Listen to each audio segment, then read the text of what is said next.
Assalamualaikum rekan ASN, saya Rian, Auditor Kepegawaian Ahli Pertama di Kantor Regional 13 BKN. Ketemu lagi di Vokasi Aparatur, Modul Disiplin PNS.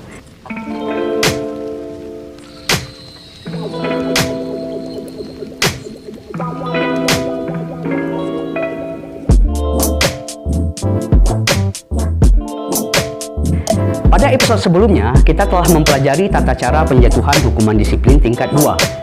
Nah, pada episode kali ini, kita akan mempelajari teknis cara penjatuhan hukuman disiplin ringan tingkat 3, berupa pernyataan tidak puas secara tertulis.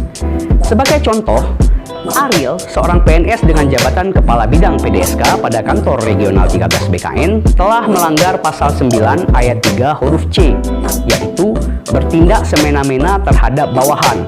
Kepada yang bersangkutan diberikan hukuman disiplin ringan tingkat 3, yaitu pernyataan tidak puas secara tertulis.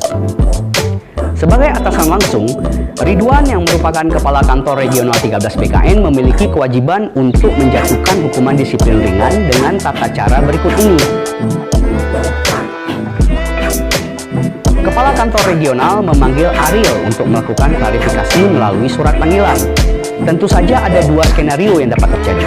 Skenario pertama, Ariel datang. Dalam hal ini, Ariel dapat memberikan klarifikasi atas pelanggaran yang dilakukan. Apabila terbukti melakukan pelanggaran, maka akan dijatuhi hukuman disiplin berupa surat keputusan pernyataan tidak puas secara tertulis. Namun, apabila terbukti tidak melakukan pelanggaran, maka Ariel akan dibebaskan dari hukuman. Skenario kedua, Ariel tidak datang untuk klarifikasi. Dalam hal ini, Ariel akan langsung dijatuhi hukuman disiplin ringan pernyataan tidak puas secara tertulis akibat dari tindakannya, yaitu dengan sengaja bertindak semena-mena terhadap bawahan.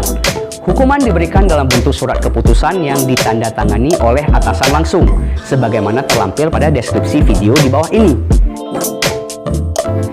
Nah, itu tadi adalah contoh dan tata cara penjatuhan hukuman disiplin ringan tingkat 3, yaitu pernyataan tidak puas secara tertulis. Sekian Vokasi Aparatur kali ini, semoga bermanfaat. BKN profesional bermartabat.